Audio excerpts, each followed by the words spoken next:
off-duty firefighters and 50% to individual veterans and firefighters in need nationwide. Check out neverforgottenapparel.com. Use promo code MATT, M-A-T-T, and get 15% off your purchase.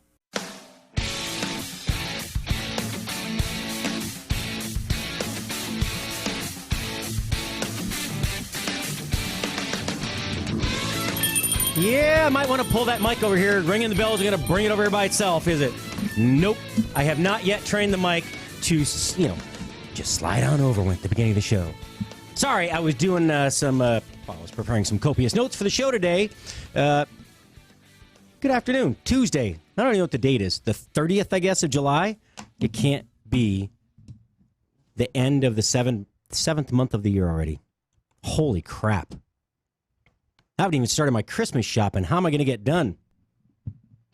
Who am I kidding? I don't do it till like December 23rd. So anyway, welcome back, folks. Chef Patrick Mosher, the Food Biz Pro here. It is a beautiful, hot, steamy Tuesday afternoon in Fort Worth, Texas. And you know what, though? There's a cure for that. I was just reading today.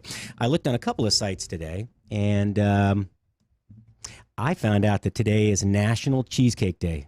Yep, National Cheesecake Day. I'm sure there's got to be some freebies out there, so let's see what they got going on today. I think on a Delish here. Let's see. Delish. There's got to be... Oh, Cheesecake Factory always has some sort of big special going on.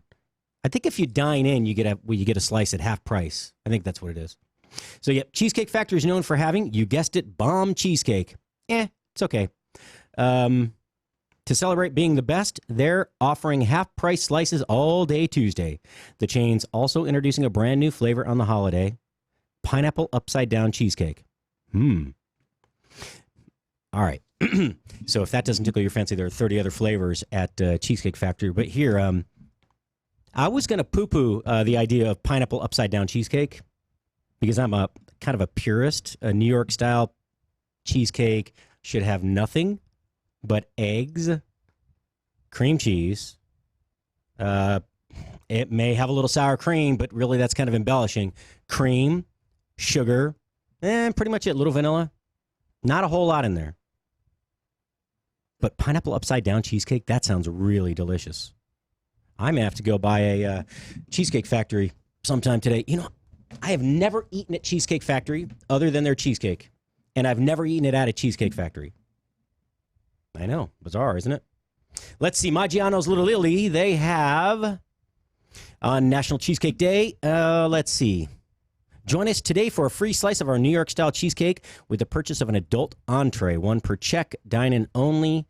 And, all right, Maggiano's, that's not really New York-style cheesecake, by the way. New York-style cheesecake's dense. It's tall. Theirs looks a little fluffy. I don't know. What else? Junior's Restaurants and Cheesecake has, let's see, $5 off full-price cakes online, $5 slices in restaurant on Tuesday. Ooh, that's not bad. With a purchase of an entree. $5 off whole cakes in their bakeries. They have an online sale that's they're starting at $24.99. There's a lot of stuff. If you want to find out what they have, you'll have to go to Junior's Cheesecakes. Junior's Restaurant and Cheesecake.com, I guess. I don't know. It doesn't give the website. So, Junior'sCheesecake.com. I was wrong. Let's see. Nope. Plated is not a restaurant. All right. There's got to be more cheesecake dishes in here. Oh, Texas de Brazil. It's that's kind of like Fogo de Chão, Brazilian steakhouse. They have today free slice of cheesecake with every entree. That's not bad, really, when you think about it. It's like $6 for a slice of cheesecake, maybe $8 if it's an expensive piece. And food cost on cheesecake is not as low as you'd think it is. So it's a good deal. White Castle, I've never seen these. They've got, White Castle has these little cheesecake slices. It's like a 1.5 inch tall or 1 inch tall slice of cheesecake, maybe 2 inches wide and 2 inches long. And they're kind of on the little flat scoop things they used to give you for the little ice cream cups. You know, the fake tongue depressor looking thing that's is supposed to act like a spoon. But apparently they they take the individual slices of cheesecake and they dip those in chocolate. That actually looks pretty good. We've got cheesecake you can eat with your hands. I had no idea they had that. Actually, if you're an email club member, you will get, there's buy one, get one free. Cheesecake on a stick. All right. Some guy must have thought that up. Food on a stick. Who else wants food on a stick? Really? Like, if you've been to the Renaissance Festival, they have the frozen bananas, and they're dipped in chocolate. Man, food on a stick is easy. That's why guys like it. It's not this guttural sausage on a stick. Look, I got a drumstick. No, you carry it around. You don't need a plate. You don't need a fork. You don't need a knife. You don't need a table. You don't need a chair. You don't need someone to cheer you on to eat it. You just simply eat it. You carry it in one hand, napkin in the other, or whatever you have in your other hand. It's that simple. It's not complicated. Guys are not complicated creatures, by the way. All right, so anyway, Cheesecake Factory, yep, we went through all that, and that was the last one. All right, National Cheesecake Day. So I did a little further digging today, and I didn't realize how many different types of cheesecake there are. They have vegan cheesecake. How do you have vegan cheesecake?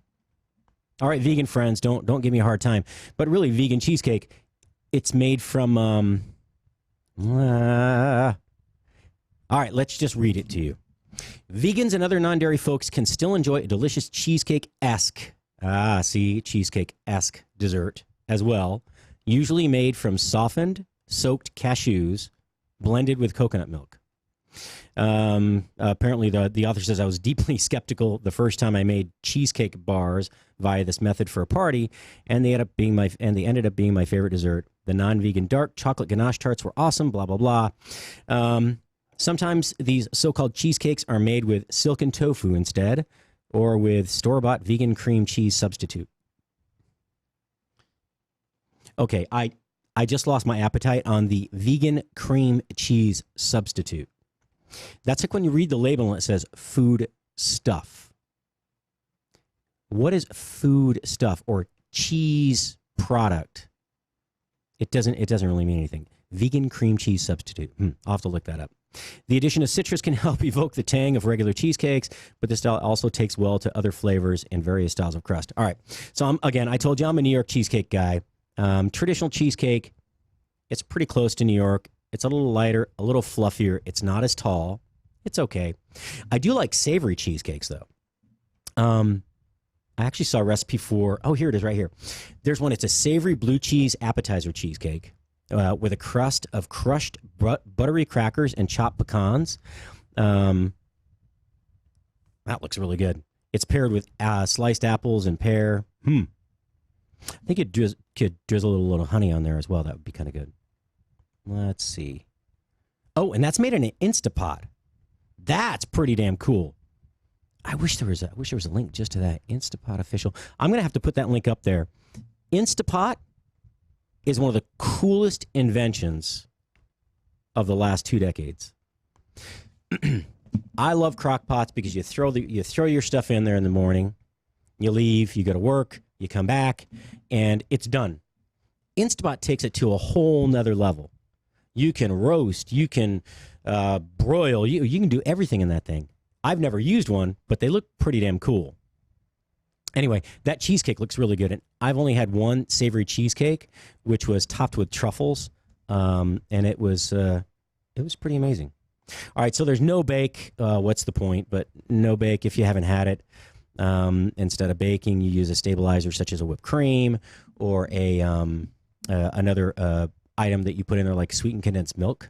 So first you whip the cream cheese, and then you add the other ingredients in there so that when it congeals in the refrigerator, it's firm enough to cut and actually serve as a cake.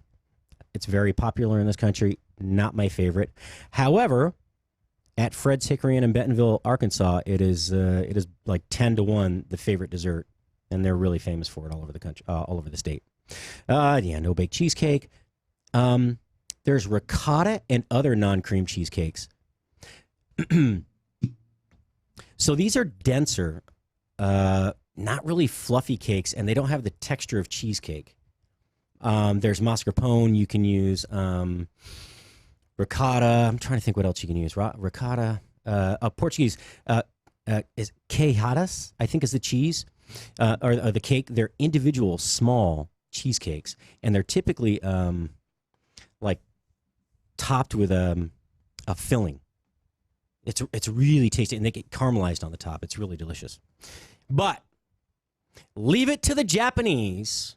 Leave it to the Japanese, and I'm going to post this video in a little bit, to concoct the ultimate cheesecake. It's called Japanese cotton cheesecake.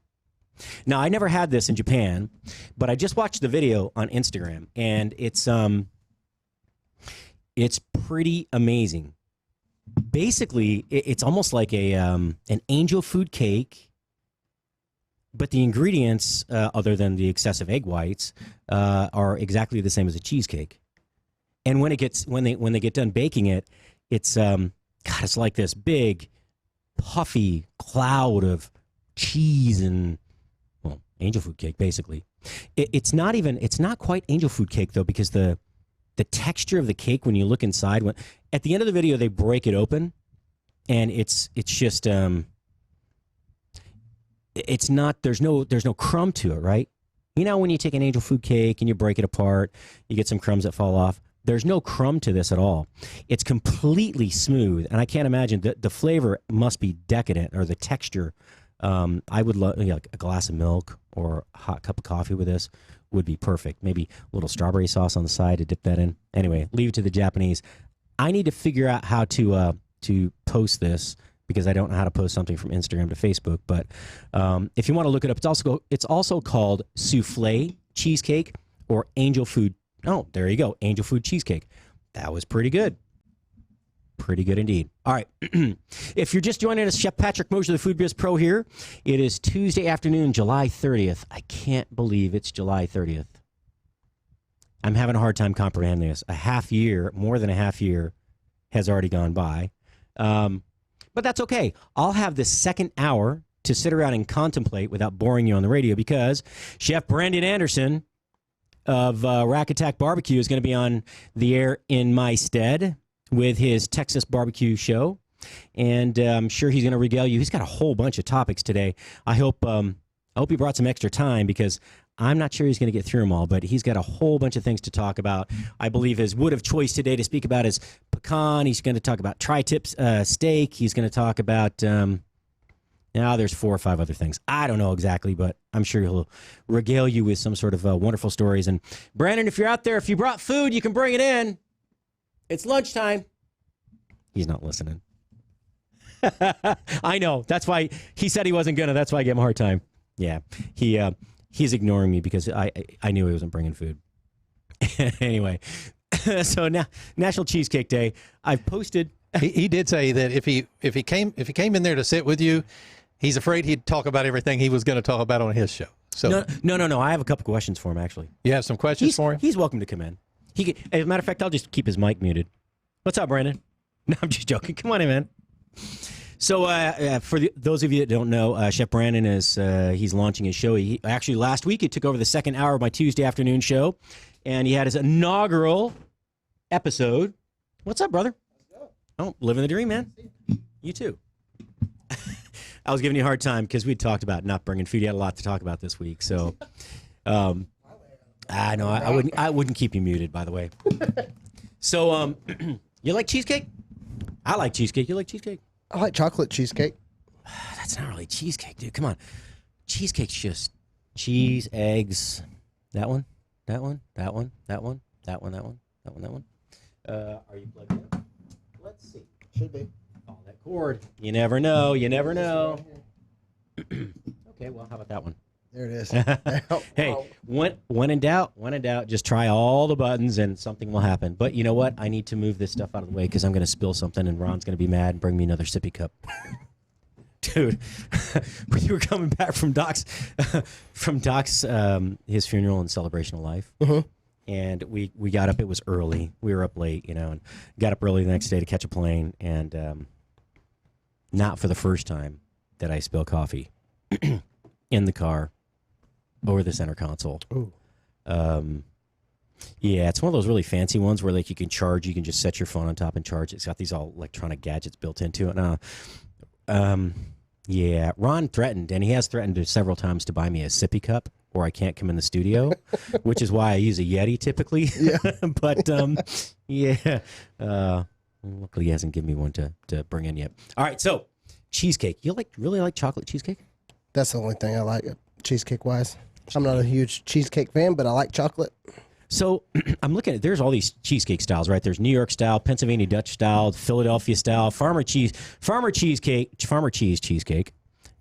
Chicago farmer style. cheese, yeah, country style cheesecake, lactose free cheesecake Cluties. So I wonder what's in that country style though. Let's look it up. Yeah, what's in the country style? And then we need to look up Chicago, right? All right, so we're gonna look up there's probably one from Whataburger or something. country style. All right, so country style cheesecake, easy and cream. Country French cheesecake. It kind of looks like plain old. Here, country cheesecake by Martha Stewart. Goddess Martha has the answer, as always. This rustic cheesecake. Don't mess with Martha. Can I just tell you? I've been on that set. Oh, really?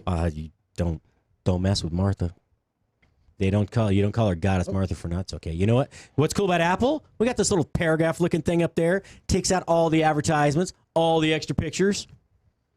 So I don't know. It's a rustic cheesecake. It's an Easter tradition in her family. So apparently, cream cheese, graham cracker crust, tangy farmer cheese. Oh, it's got raisins and pie crust like pastry. Okay, so it's got a regular pie crust basically. Never had it before. Not sure I want to, but I didn't say that out loud, did I? No, what'd you say? Nothing. I'm sorry. Did you ask a question? No. Martha, you ever try to make Martha Stewart's recipes? I can't say I have, actually. Okay, so Martha Stewart is like, she's a badass, right? But her recipes are like trying to read, grab that cookbook right there. L'Escoffier, right? All right, so open that up. Just pick any recipe, doesn't matter. It's not let the index card fall. Like I make those recipes anyway. All right, so it doesn't matter. Just pick a recipe. All right, so here's the thing. When you start reading that recipe, it's okay. Just pick anyone and just. I can't even pronounce them. You don't have to. Just pick one. Okay, so they're in French, dude. Oh no! I'm like, what is this word? No. Here, so here. We'll Cold woodcocks and snipes. Now, okay, whatever. I know what a So snipe birds, is. right? Yeah. Yeah. That except snipes don't really exist. But All that's the okay. recipes given for cold pheasant and partridge may be applied to woodcocks and snipes. Oh, here, So- quails in casserole. Now Okay, we're there you go, talking. quail and casserole. But so read that recipe, and eventually it's going to give you another recipe inside of that recipe. Okay. So cook them in the middle butter. of the freaking recipe, you got to go to the other recipe number, make that recipe, come back and finish that recipe, and then another like 2 lines down, it's going to tell you another recipe number on 1,400 pages over to the left. You got to make that recipe, come back, and it's ridiculous. And that's why there's the Texas barbecue show. And that's why the Food Biz Pro here is here to simplify things for you. But Martha Stewart's recipes are amazing. But for the average home cook, they can be pretty complex. This is very complex. So this is like the Bible for French cuisine to some extent, right? So this man right here, this is another one, LaRousse's Gastronomique. That's another one it's kind of made that way where there's, turn to recipe 647 for, Meunier sauce. It's like, okay, I didn't finish making the scallops, but now I got to go make another sauce and then come back, and it's a pain, man. It sounds like it. It's complicated. See those other cookbooks? Simple. Really simple. They're good for guys, right? They got pictures right. They do have a lot of Yeah. pictures. But yeah, so I've never heard of most of these. Chicago style. We got to see what Chicago style is, right? Okay, folks, I have no idea if anybody's watching or listening, but we're goofing around today because I'm just biding my time till Brandon takes over my show on Tuesdays for 2 hours because he's got a lot to talk about. Right? You don't have to, you're not taking over 2 hours. Unless you really I'm want like, to. no, an hour makes it good because I know I'm not going to get everything done in 1 hour, but that just means I have more content for the next one and then more content for the next one. Always leave them wanting more. I could fill this whole year up on a calendar for sure. Oh, I was yeah. talking with my neighbor the other night. I was like, dude, we could this 1 hour deal was smart, even though it wasn't by accident because I really wanted. Yeah. I was in my head at first 2 hours because I can just talk. Mm-hmm. But knowing to have patience, step back a little bit, give them 1 hour, make them want more. But if it's only once a week, right? So and then that too. I was doing. So all right, guys, I may have been a little remiss in my duties to the listeners lately because I was doing 2 hours, 5 days a week. That's 10 hours of content a week. All right. I don't do a lot of interviews either. I mean, I have regular callers on Wednesdays and Fridays, and my sister is she was going to call on Mondays, but my schedule is going to change a little bit. Yeah. So I've been told. My mother was like, "Oh my God, do you ever shut up, kid? Here's an apple and a sandwich. Go, and here's a gun." And so Go kill something. No, my mom would send me off with like a box of 50-22 shells or cartridge and. Oh, is that your Apple Watch? I accidentally hit, like I lost it. It's like it's on target. Ding, ding, ding. Yeah. It's like I've used it before. I have too. When the kids lose it. I couldn't find my phone the other night, so I'm like, ding, where is it? Oh, it's right on the couch. But if you're not near it, you can't. You know it's really gone. And you're like, damn. Or it's dead. Right? Yeah, that too. That's even worse. Yep. So apparently, Chicago-style cheesecake is baked. It's a baked cream cheese version, which is firm on the outside with a soft, creamy texture on the inside. That sounds pretty damn good. Yeah. So it's like Philadelphia, just with a Chicago style. Well, it's a New York. It's basically New York, but they probably cut down on the cream cheese or on the cream. Okay. And maybe even some of the cream cheese, and they use the sour cream instead. Let's see who's talking to us today. All right. I'm sure Travis is on there. Travis is on there. There he says, "Welcome back, Patrick." There you. Let's do this. There you are. All right. Love my cheesecake. Hate the cost to Dustin, you're right. So cheesecake, I was just telling you, if you go get, it's National Cheesecake Day. You can get a free piece wherever you want to go. Well, a couple of them. It's not cheap. You know, that's one of the desserts that will hurt your food cost in a restaurant. Do you do your food? Okay, I got a question for you. Do you cost out every dish that you serve so you can figure out how much to charge, or do you charge a price based on market? Actually, no. Market price. No market. Because market always changes, and I don't feel comfortable changing the price of the menu every time. Because if 1 month beef is high, right now, obviously everyone knows from tabloids really high right beef now. is rising, but it's still. I think someone was smart in the beginning because I obviously based my prices on what my competitors were doing, and that price is still good with the rise in prices now. So we don't need to go down and then all of a sudden, diminish our quality by going with a Spring Creek price. Because if we're at a high quality craft barbecue and we're at anywhere from 20 to 22 a pound, Spring Creek's over here at $12.50. Yeah, and then one day, it's cheaper. Let's jump down to 18. You sell to 100 people get that. Then you all of a sudden the next week, 2 weeks later, you're at 20. They're like, but I got it for this. Yeah. No, set that one price, set it where it's comfortable for both. Stay there for 3 to 6 months until the price actually makes you drives it, forces you to drive the price up. I mean, if it makes it, then obviously I got to do what I got to do. But I think everything is pretty. I think I've set myself up for success at the same time being able to provide to the average person, because this ain't Wolfgang Puck. It's just it's Texas barbecue and it's high quality. It's better than Wolfgang Puck's barbecue. I'm just telling you. He has barbecue. I'll tell you what. Fashion. Knowing Wolfgang Puck, probably somewhere on some menu, an oven roasted, and not just Korean barbecue. I mean, we're talking. Yeah, he's such an incredible guy. I actually I've been talking with Chef Mako, and Mako Tanaka was his chef at Spago. All right, so he and then Nancy Silverton, who developed La Brea Bakery, and now they've got a whole bunch of. They're the Mozza Group. They have a Mozza Pizzeria, Mozza Osteria. They just got a Michelin star in L.A., by the way. Nice. They have a Cispacca, which is an Italian steakhouse, and they have Mozza Pizza, Mozza to go, which is a Mozza pizza window to go outside there. And they're dude, you got to see this. Come on. Man. All right, well, I'll throw some of these pictures up. I don't want to. I'm going to show Brandon. Dude, these pizzas are crazy. They do one with squash blossoms on there. Yeah, I'm starving now. I know. I'm so hungry. I should have brought food. I don't know if I've eaten anything today. What did I have today?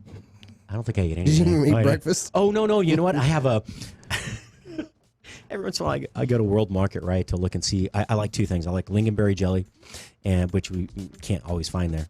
All right, I get the hot German mustard. 3, and then 2, the sausage. 1. Damn. We'll be right back.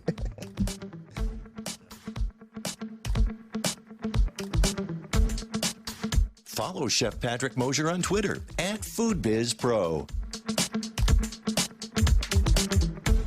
Dr. Ken Brown here, host of Gut Check Project with my co-host Eric Rieger. Eric, we've been seeing Mojo guys over there and over here at Spoony talk about Atrantil for bloating. I've seen in my practice that Atrantil is a whole lot more than just a bloating product. Yes, it does a whole lot more than just fix bloating because of the polyphenols that you find in Atrantil. You're exactly right. The polyphenols are those molecules that we find in the Mediterranean diet. It makes vegetables and fruits very colorful. What are some of the things that these polyphenols do, Eric? These polyphenols can actually stop inflammation. They can help you have more energy. They can help you with anti-aging. And polyphenols are great for athletes. It sounds like it's going to help a whole lot more people than just bloating. Tell me how everybody should be taking Atrantil. If you want to dose Atrantil, it's 2 capsules 3 times a day, basically with your meals. But if you aren't bloated and you just want that polyphenol intake every day, 2 to 3 capsules a day will work for you. Go to lovemytummy.com/Spoony. Dr. Ken Brown here, host of Gut Check Project with my co-host Eric Rieger. I've seen in my practice that Atrantil is a whole lot more than just a bloating product. Yes, it does a whole lot more than just fix bloating because of the polyphenols that you find in Atrantil. What are some of the things that these polyphenols do, Eric? These polyphenols can help you have more energy, and polyphenols are great for athletes. It sounds like it's going to help a whole lot more people than just bloating. Go to lovemytummy.com/Spoony. Are you tired of high cable TV rates? Sign up for Dish today and get a $500 bonus offer while supplies last. Plus, lock in your price for 2 years guaranteed. Call All American Dish, your Dish authorized retailer now. 800-570-6630. 800-570-6630. That's 800-570-6630. Offers require credit qualification, 24-month commitment, early termination fee, and e-auto pay. Restrictions apply. Call for details. And the answer to that question would be oui, Brandon. We are already on. It is Chef Patrick and Chef Brandon Anderson coming to you from the Spoony Studios with a really bad French accent. And look, Jacques Pepin, please don't come kick my ass. I'm sorry. That was good, actually. Dude, I ran that guy over one time. I almost killed him in the back. Oh my God. I was so embarrassed. I was at the Food and Wine Festival in Aspen at the Starwood Hotel, or at the Little Nell, I don't remember which one, but it was downstairs in where the conference rooms are. And he was walking out, and I was walking. I just ran right through the door, and that man went flying on the bathroom floor. And I have never been so embarrassed in my entire life. I swear, I've done a lot of embarrassing things, and anybody who knows me can tell you how many embarrassing things I've done, how many I do on a daily basis. I'm kind of like, my mom used to say open foot or open mouth insert foot. Yeah.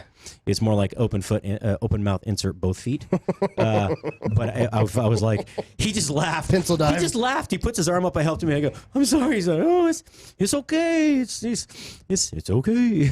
Dang. I'm like, oh, I could see him and Julia Childs waiting for me in a dark alley on the way to a pub up there somewhere. Oh my gosh. So anyway, we were just talking about a million things, but I was showing Brandon these pizzas. I want to, okay, there's something weird about Google. So when I look for a picture, folks, and I click on a picture, it doesn't pop up in the middle of the screen where the picture used to pop up. It pops up on the right-hand side. Why is that? I don't like it. It's pissing me off. Why do they got to change things, man? Right. I know I'm old. I'm just No, I didn't go there yet. No, but you're thinking it. It's okay. I felt it, man. I feel you. It's okay. Adapt to change. Yeah, okay. Okay, Questlove. All right, whatever. Well, I can't call you brother love. Anyway, hey, if you want to see some really, really amazing pizzas and you get out to the L.A. La La Land area anytime soon, then I would definitely check out Mozza Pizza. They have two locations in LA. They had several others. I won't go into the story of that, but really good stuff. But that and a little Chicago cheesecake to finish. Okay. Now, you like chocolate cheesecake. I like chocolate anything. Do you? I'm really opposed to anything in the cheesecake. And yes, Marie Daniel says, turtle cheesecake. It's really yummy, but it's not cheesecake to me. That sounds good, too. It's a different dessert, right? It's cheesecake-like turtle dessert to me. But I'm okay with a fruit sauce or chocolate sauce or something on top of it.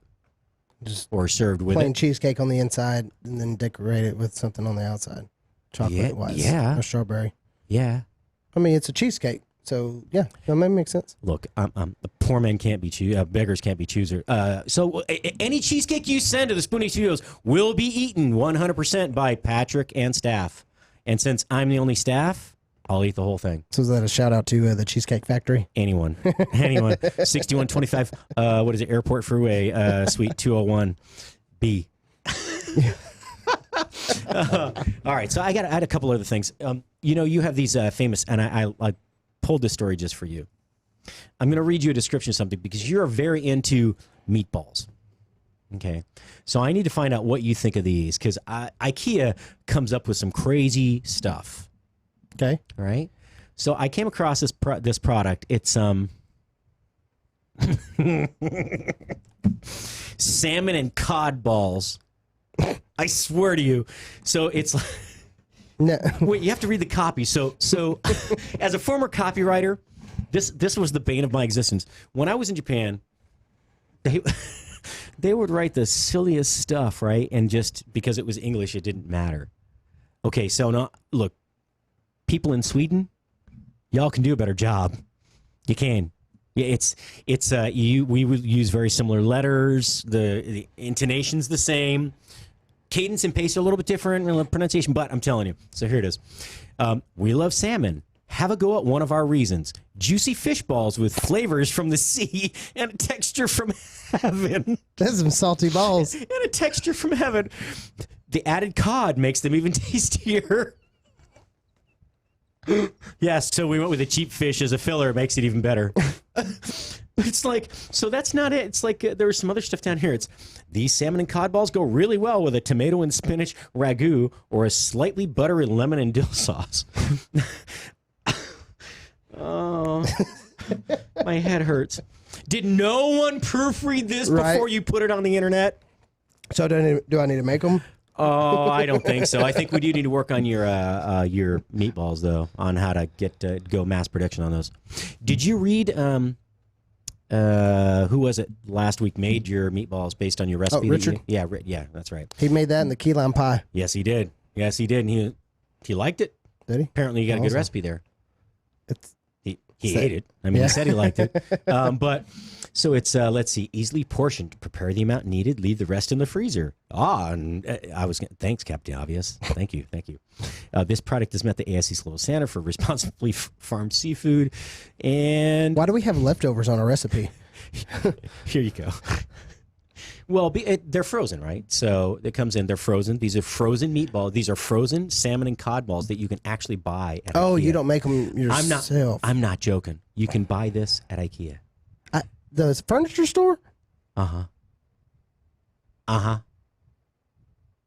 I was questioning that at first. I didn't think you were talking about IKEA, the furniture store. No, IKEA, the furniture store, yes. They have the food section, right by checkout. That's where I buy my lingonberry jam. Well, that's like, peanuts and, jam and not fresh food. So here's the last part of the product information. Create a buffet with meatballs, veggie balls, chicken meatballs, and salmon balls. One for every taste. Come on, man. I'm telling you, wow. IKEA, I'm a pretty good chef. I'm a really good chef. I'm a hell of a copywriter, though. You need someone to write your copy for you right here. 6 figures a year, I'm your man. I'll work 20 hours a day. Oh, my. I'm glad they didn't add salty in their description. Or did they? No. It's like the old sweaty balls thing, right? Can I tell you, that and Martha Stewart's Naked Christmas Special were probably the two funniest. You've ever seen that? I think that where it shows her, it's not her, of course, but running through the forest, and they've got it like the black patches. It looks like black electrical tape across the screen where she's running through the forest. Oh no, she's wearing nothing but her scarf. I will look it up later. Oh, dude. Was this SNL before or back in after prison? I don't know. I don't think it matters.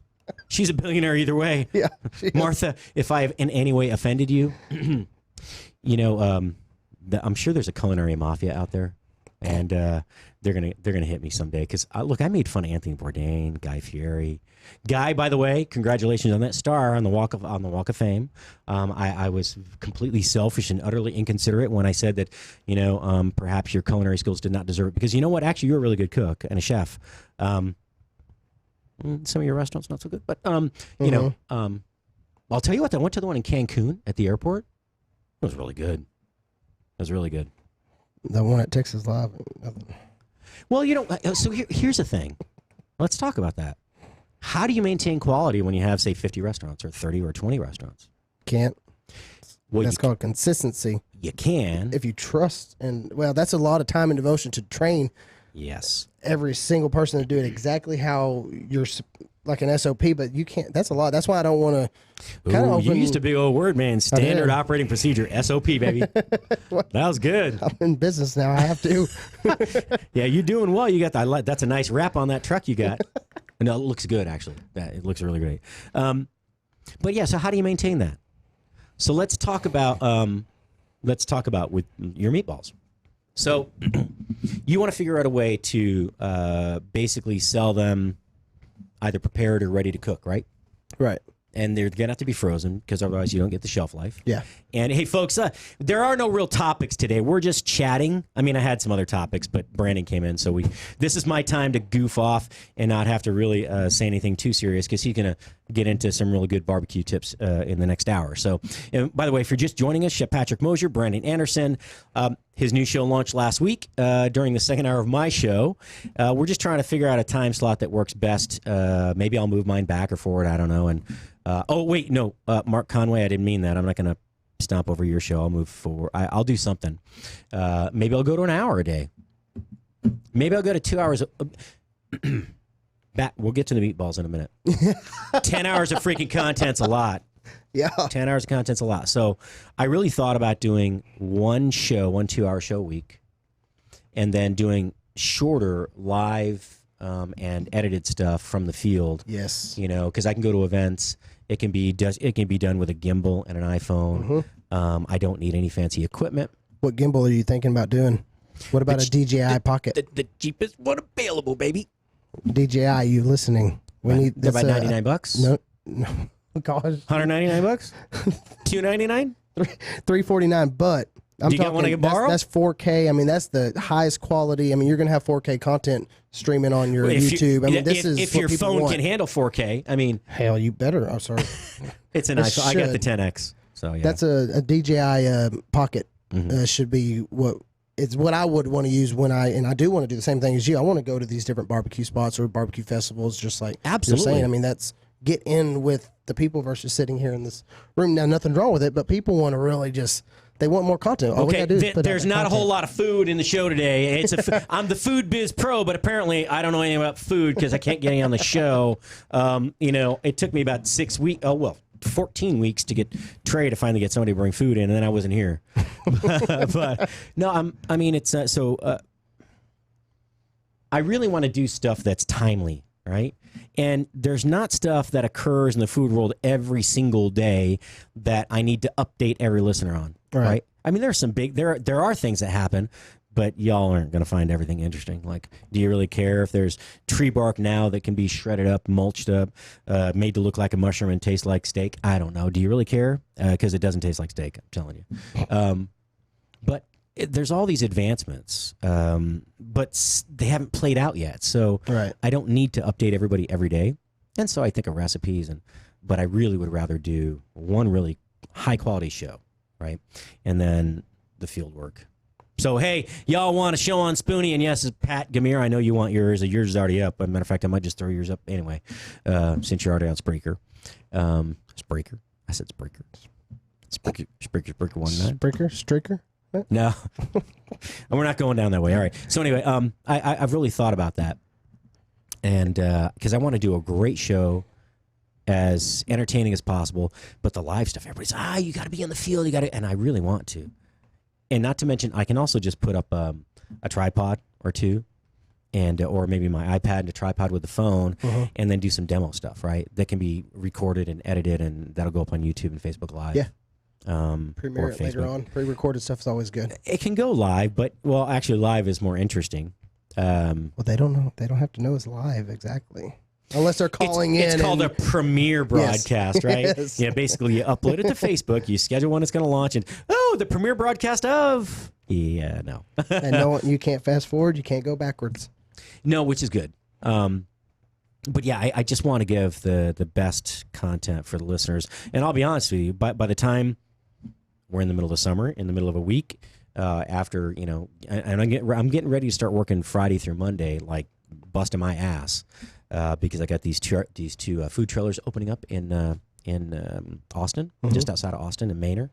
And it's going to be long, like 20. Prep starts at 4. We open at 6. Trailers close at 8. Last call at 7:30. And it's going to be, we're going to be short staffed as always when we open. And I don't own them, but I will be responsible. No, I'll be responsible for them though. So you're managing them. Yeah, I mean, look, the owner can tell me anything he wants, and I'll do it. But ultimately, it's up to me to make sure that they're profitable. And you're the executioner. No, that's what he pays me for. It's called being a food service consultant. Yeah, restaurant. Oh, you're a food consultant. Okay. Well, I specialize in opening stuff, right? And especially gifts. If y'all send a cheesecake, I'll open the box right here in the air. So I mean, that's really where I've gotten all my experience, and I've worked in almost every facet of food service: private chef, corporate chef, restaurant chef, unemployed chef. I've been the chef. How much does that pay? Not enough. Chef? Not enough. I was the chef that tried to get out of the industry chef and tried to do insurance chef, but feeding that pipeline is too much work, man, and all the wear and tear on your car. I'd rather just grind it out in the kitchen and sweat my buns off. But when I was at Universal, we did $38 million in food service, just food sales a year. That's no beverage. $38 million between City Walk and that's just City Walk, the restaurants that Universal owned, and then the theme park. Dang. I wonder what they did on alcohol. Because obviously we know the profit margins are way higher on that. Yeah, there's not a ton. I mean, there's alcohol sold in the park, but it's not. I guess, it's not geared towards that. No, but on City Walk, there is plenty of alcohol sold because the parents, by the time they got out of there, they were ready for a drink. But so anyway, my job is to make sure that this place opens and they're consistent with high quality and excellent service, right? Consistency is the question. Yep. And it doesn't matter what you do, who you are, if you own the business, work in the business, if you take ownership, right, as if it were yours, and you make it happen just like it were yours. So, meatballs. How do you make that happen? Yeah. I mean, well, I don't know the whole production process of this. I mean, we're gonna actually that's a good idea. We would find a place that would manufacture them, that would spit them out on a conveyor belt in a ball, and then go into a tray, and then boom, blast freeze it. So actually, so the way it probably be, so it's that a co-packager what you're talking about. So, okay. All right. So this is my. Or whatever. No. So co-packager is basically somebody that takes your recipe, your gold standard recipe, right? They take that recipe you would make in your kitchen, your restaurant, your whatever, wherever you serve them. Proprietary recipe. Yeah. Yes. And typically, you would go to a manufacturer that obviously makes similar products. However, they have to verify that the recipe is different than everybody else's, and they are not allowed to ever duplicate it other than your orders and so on and so forth. It's kind of a pricey process because the R&D portion of that is kind of pricey, but what really gets you is that initial order, because you have to do like 1,000 cases. So you're talking about 1,000 cases of 7 pounds, 1 pound bag, or 10 pounds, 1 pound bags of 10 1 pound bags of the meatballs. So you're talking about 1,000 cases times 10,000 pounds. So do we want to do, future-wise, theoretically, do we want to do them just a bunch of frozen balls in a frozen bag, or like the ones that like Albertsons I've seen, they're like 4 and 4 in a, they're little basically tray fresh. Thing, tray. Well, it just depends. So the way that the process works is you go to a co-packager and you say, okay, this is what I want to make. And then they take your gold standard recipe. Once you say, this is exactly what I want. Yes, you made exactly my recipe. That's the gold standard. Perfect. Just like Mama made. or just like Brandon made. And then what they'll do is they'll do a small test run. So they'll scale that up by 20-fold, right? Okay. If yours makes 100 meatballs or 50 meatballs, your batch probably makes 50. If I think it's 3 ounce each, which obviously I've never actually weighed out 3 of them. It's supposed to be like 52 of them on so my that's pretty particular good guess. recipes that I have. That's about average, right? A big recipe typically makes And 50. these are small, not a huge meatball for your spaghetti. This is just a appetizer. Yeah. So then they'd make this batch, they'd scale it up. So they'd make one that makes maybe 5 or 20 times that, right? It just depends on how much money you want to put into it. And then there's a cost associated with that. Then you have to think about, is this a product that has to be cooked prior to freezing and shipping or not? And the problem is if you're going to cook it, you have to have a way to hold moisture in it. Right, so you need binders, you need additional water, there's a lot of typically when they're on top of the original recipe. On top of the original, so that's why the food science portion is really the tricky part of this, because that R&D to get the product that you make at home, when you're going to make it, serve it like within a certain amount of time, and you can freeze them, but the ones you freeze aren't the same as when you make them fresh, right? Not quite. No, you just add. I think we've talked about that before. Just add a little bit more, either water or egg into it. If I'm going to freeze it, or fat. I mean, you could add more fat more too. pork. Yeah. Well, you just need some way to hold moisture, whether it's fat, liquid or something. You might use crushed ice when you're making that's it. what you said. Yeah. So, anyways, you go through that process, and then, hopefully during that time you've developed some buyers, right? Because you really don't want to take a product to market unless you have your buyers first. And you can go to there's this wonderful path to doing that. So before you actually start making your product and batching it up, then you go to places like Trader Joe's, Whole Foods, right? You go to these. What about HEB? Would HEB be a contender? Oh yeah, and as a matter of fact, I know some people at HEB anyway. So that's where I would that would be my first go to, because they like to support local and somebody local. Yeah, exactly. Yep. Another place, most people might not know this. If you have if you have a really good product and you think you have a shot at putting that on every shelf in every store in America, there's this really cool time of year that Walmart has an open door policy where you can just line up, you wait your turn, and you present your product. I'll have to find out exactly. Yeah, they have like an open call, right? Yeah, drive. It's 5.5 hours to Bentonville from here, man. Oh, you go to the headquarters of you go Walmart? Right to the go to the headquarters. Okay. Yeah, it's not a local place. And Walmart, look, I get paid nothing from Walmart. I just like them, hate them, it doesn't matter. They've done a lot for a lot of places, and the community up there has really benefited. The entire state has actually, that whole area, that region. But you go up there and you just present you hawk your wares and hope they take you on. But they beat you down on price, man. So does Trader Joe's, by the way. Gotcha. I like Trader Joe's, but they were they know their stuff, right? So they want you got to prepare to like present your recipe and what your cost of ingredients is. So and then that's your unit cost. How much does one meatball cost? And they're like, so that seems a little high. They're gonna know my cost, so I can't. No. Now, there are other places grocery stores like HEB isn't so bad. Rally's, which was a privately owned grocery store chain in California and Idaho, and I think in one other state, they had like 80 stores. They were easy to deal with. Her deceased husband was the one that started Rally's, the hamburger joints on the West Coast, the checkered flag ones. Yeah. They don't have them here, but I've seen a checkered one in Florida when I was there. I think they probably have them there too. Yeah. What was that? It wasn't called Checkers, was it? Well, they're Checkers. That's probably what's down south. Yeah. It was. That's Checkers. But it's kind of like that. So, but yeah, there are all sorts of different avenues. And then what you might try to do also is go to places like Restaurant Depot, because those restaurant supply stores, they sell that stuff in bulk in the freezer, 20-pound boxes. And then what you're doing there, it's just a box. It doesn't even have to be like trayed up. It's a bulk box with a bag inside of it, and they're just tossed. It's just tossed in there. So your margin's a little lower. Ways. Okay. Yeah. So identifying your market's the first thing. But that R&D. Well, the R&D part. Look, if you have buyers lined up, then the R&D isn't so scary. And yeah, I mean,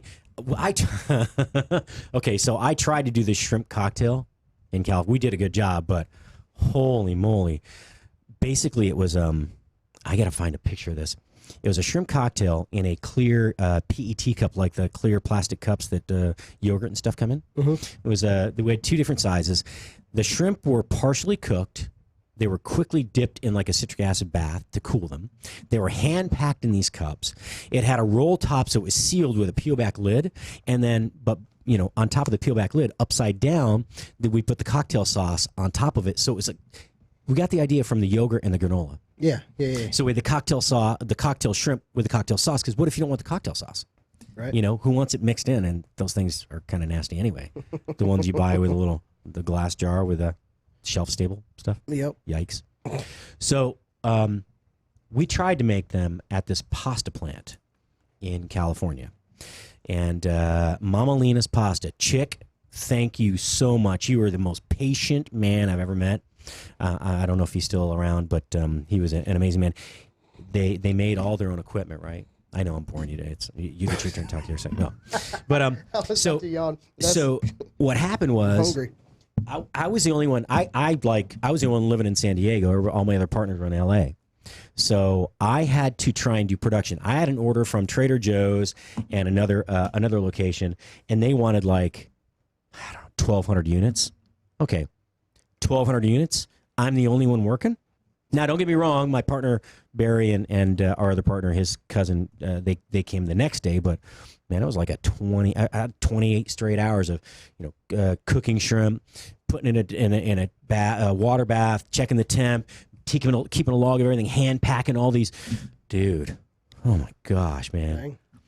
So I would say you can venture a go at trying to do it yourself at some point if you have the proper facilities and assistance. But since you don't have a commercial kitchen, it probably won't work that way. I mean, not a production like FDA. That's another thing, man. You got.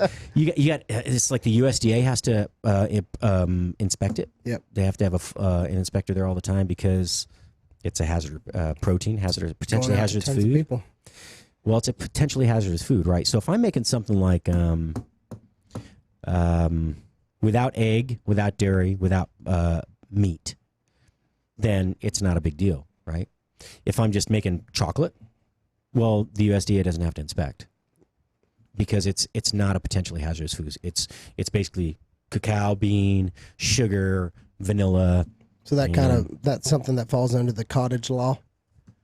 Yeah, that's why you can make like a pie, right? Mm-hmm. Yeah, there may be. I mean, there may be egg in the crust. There may be, but I mean, it's something that traditionally, if held at room temperature for several hours, wouldn't make you sick, right?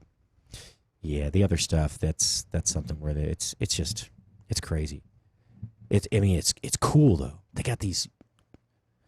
The place I was at, Mama Lena's Pasta. They used to do Wolfgang Puck's pizzas. Okay. And so they put in this, it's called a vertical spiral freezer. So they would assemble the pizzas, and the pizzas would go up this conveyor belt, and they just disappear, right? In a little slot at the top of the wall, it's like 20 or 30 feet up. And so if you walk, there's a door to the left of that slot. You walk in, and it's like 40 freaking degrees below zero in there because it's a spiral freezer. What it is, it's rollers that come down in a spiral. It's like an auger, right? Uh-huh. But they just roll down, and those I don't know, like the spindles that they turn on. They're not timed, but there's friction against them, so they go down very slowly. Gotcha. And by the time to get to the bottom, they're completely frozen, and it's like you could knock somebody out with it, and then they're packaged and they're shipped. But it's crazy the equipment that's used in that. They have these big cook chill units, dude. They 200 gallons or 150 gallons of like mashed potatoes at a time. They get pumped out the bottom into 5-gallon bags that are then tossed in this big thing that looks like a gigantic dryer, right? But the dryer is not a dryer. It gets pumped full of super chilled water that's right at the freezing point. And these 5-gallon bags, these big, bulky 5-gallon bags of mashed potatoes are chilled in like 4 minutes. Wow. It's freaking nuts. It tumbles them just like a dryer. Is that blast freezing or no? Is that a different? So blast freezing is like it goes through on a conveyor, like an impinger oven, like you would have for a pizza. We just got a minute left, but so it goes through, and what happens is it's typically misted as it goes through, and it goes through kind of slow, so it gets this fine water mist over it, and then it's just chilled super quick. It almost looks like if you went to what's the sandwich place? It was the first like toasted sandwich place, but it feeds it through Quiznos. It feeds it through like on a conveyor belt. It's it's called an They're impingement not around oven. no more. I know, they were good. They were, but it's kind of like that. So blast freezing is, and then there's regular freezing, and there's so much technology. And there's your reminder. Guess what? 30 seconds to the end of my show. And another 4 minutes at the top of the hour till Brandon Anderson takes over to come in and kick some barbecue butt right here on the Texas Barbecue Show. Yes, this will be his second episode. Brandon, dude, I'm happy. Episode 2. I can't wait Season to 1. Sit over there and listen. And talk with me. Yeah, no, I'll talk with you, dude. Come on. I mean, I don't know if you've noticed, but I kind of have a passion for food. Yeah. Oh, yeah. I don't know. That's why I'm here. I should probably eat more often. All right, hey, folks, stay tuned. 4 minutes at the top of the hour. Brandon will be right back with the Texas Barbecue Show. Stay tuned. Hey, take care. Remember, you are what you eat. Be kind to yourself.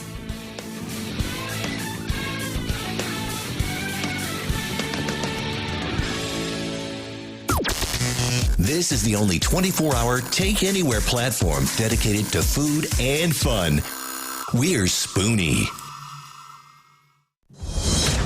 Breaking news this hour from townhall.com. I'm John Scott.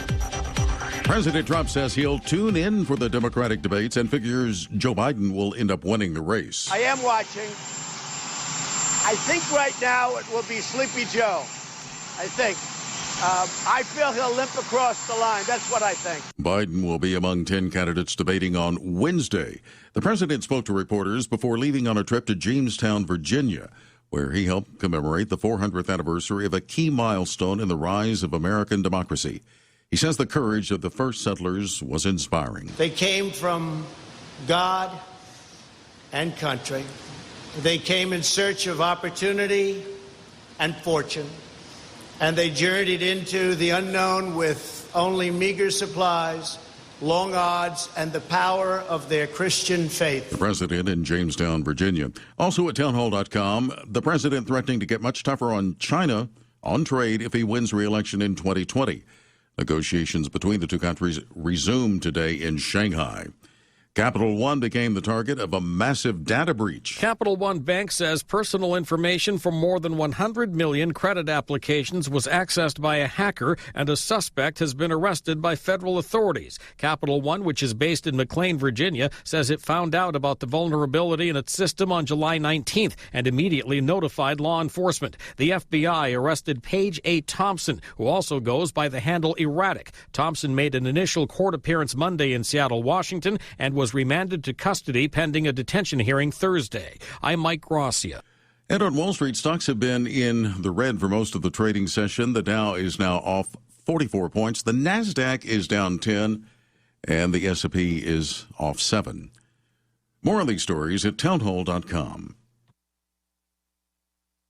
Fast Track Student Loans can get your student loans out of default, stop any wage garnishments, stop collection calls, and stop seizure of your tax refund. Give yourself a break. Stop the stress and get your student loan payments down to as little as $25 a month based on what you can afford to pay. 800-709-4395, 800-709-4395, 800-709-4395, 800-709-4395.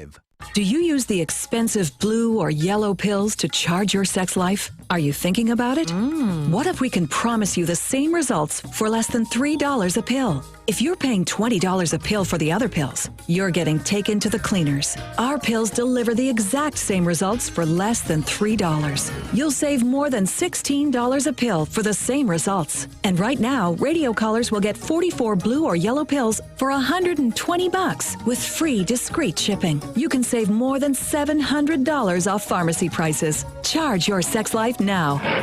and save a ton of money. Call now and get your 44 pills and save over $700 and qualify for free shipping. Stop overpaying and call right now. 800-218-6473. 800-218-6473. 800-218-6473. That's 800-218-6473. Now you can fly anywhere in the world and pay discount prices on your airline tickets. Book a flight today to London, Paris, Madrid, or anywhere else you want to go and pay a lot less guaranteed. Call the International Travel Department right now at Low Cost Airlines. 800-452-1075. 800-452-1075. That's 800-452-1075.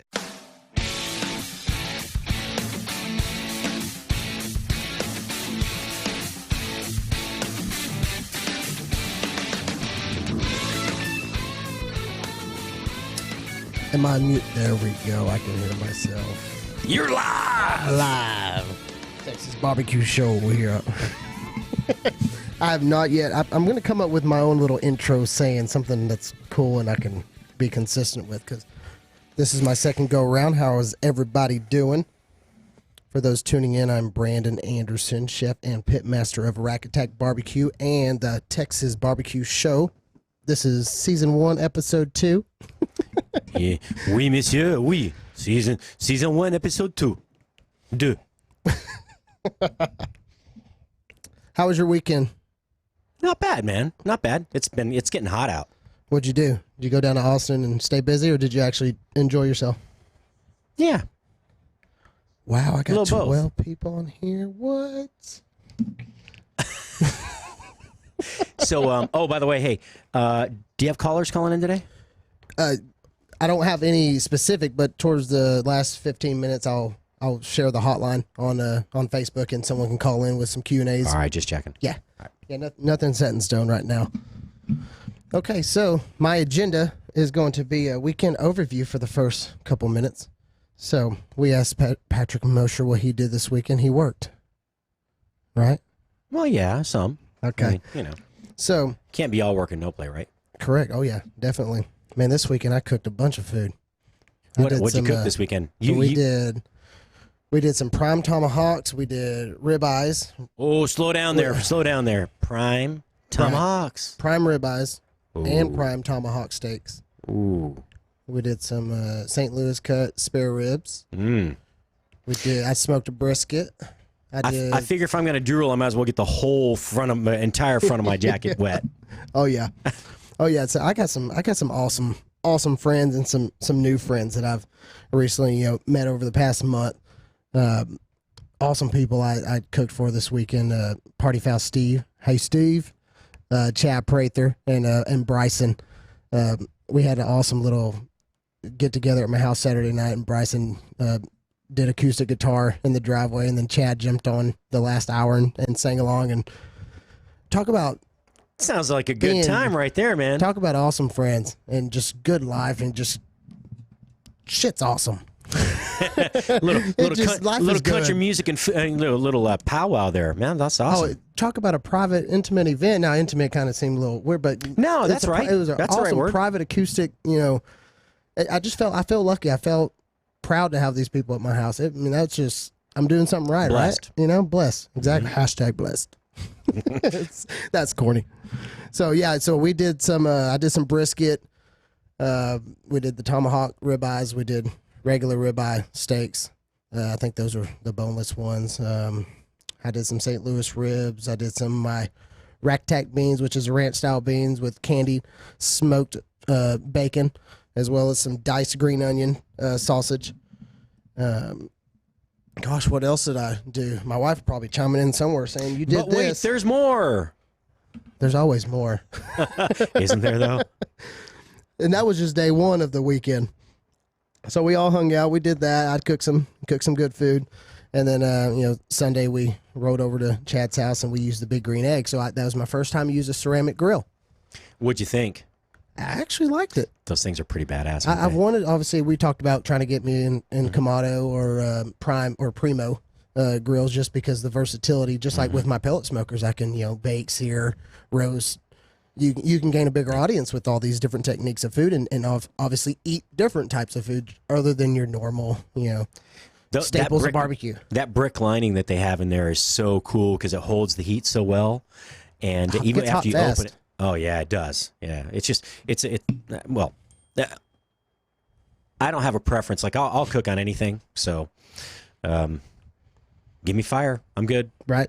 Yeah. So that was fun. We did some chicken wings and some chicken thighs on it. We used the B&B charcoal, the championship blend chips. Sprinkled that on top of the charcoal, and dang, it was that was good. I got Instagram. Next time you don't bring food to you don't get to do the show. No, I'm joking, man. No, look, you don't feel like you got to bring food every time, but we will probably not complain if you do. Correct. Oh yeah. So you check out the Instagram at Rack Attack BBQ at the Texas Barbecue Show or Facebook, and you'll see the pictures from this weekend and see all the fun we had. So my next, I think here, let me do this. Sorry. Boom, boom, boom. Oh, I got friends thinking they're funny sending me text messages. They must be watching, so I guess I got their attention, obviously. Let's see what is on the agenda. So we got weekend overview, and then I'm going to go back to the spare ribs and baby back ribs. I know last week being it was my first show, I was just really part nervous, part just trying to throw as much stuff out there to keep time going. But I talked about where the baby back rib comes from, or the St. Louis cut, or the spare ribs. So I had to go back and look just so I can say this all correctly and people can trust me, right? So the baby back rib comes off the loin. So just like with a deer, this is my reference. You got your tenderloins up towards the back of the backbone. And so your baby backs are coming right off that loin. Then you got your spare ribs right by the belly. So you can take a pork belly, you can take the spare rib, trim it off, then you can trim the spare rib down to a St. Louis cut. So St. Louis cut is only a cut of a spare rib. It's not its own separate entity or component of the pig. So that is there's the explanation from last week. Thank you. I knew I needed to finish that one. I knew you'd come in with the answer this week. Yeah. I was going to ask if you didn't.